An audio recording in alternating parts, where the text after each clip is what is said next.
Jamaica has recorded its highest road fatalities in a single year since 1993. This was revealed by the Vice Chairman of the National Road Safety Council, Dr. Lucian Jones, who was a guest on TVJ's Smile Jamaica this morning. Sandy Williams has that report.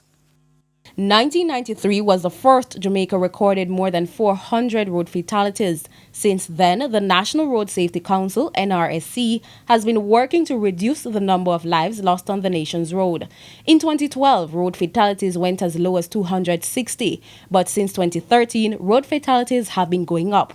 So far this year, 453 people have been killed on the roads, 20 more than last year. The number one cause, speeding. The second thing is that we have to have safe roads. We have some bad roads in Jamaica, some potholes in Jamaica, some white roads. We have to have safe vehicles. We have to have safe road users. Too many people are driving under the influence of alcohol, driving and smoking marijuana, driving and using a cell phone, not wearing a helmet, not wearing a seat belt. All manner of things are taking place. And motorcycle crashes continue to be a challenge.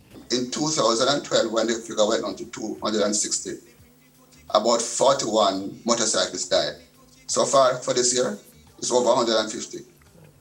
And most of them are not wearing helmets. Most of them are unlicensed, uninsured, not trained, driving too fast, driving motorcycles that are not safe. So we have a huge problem. Vice Chairman of the National Road Safety Council, Dr. Lucian Jones, says road crashes continue to cost the health sector millions.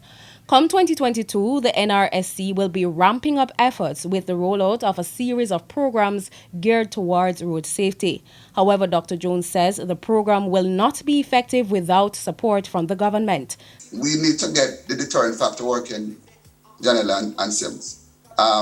We don't have an effective Road Traffic Act where we can increase the fines, where we can use cameras to capture people who are breaking red lights and people who are speeding. We don't have an efficient ticketing system where if you exceed the speed limit, you get a ticket and you pay a fine.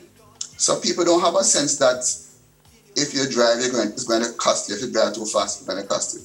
So these are some of the things that we need to fix very early in the next year. Sandy Williams, TVJ News.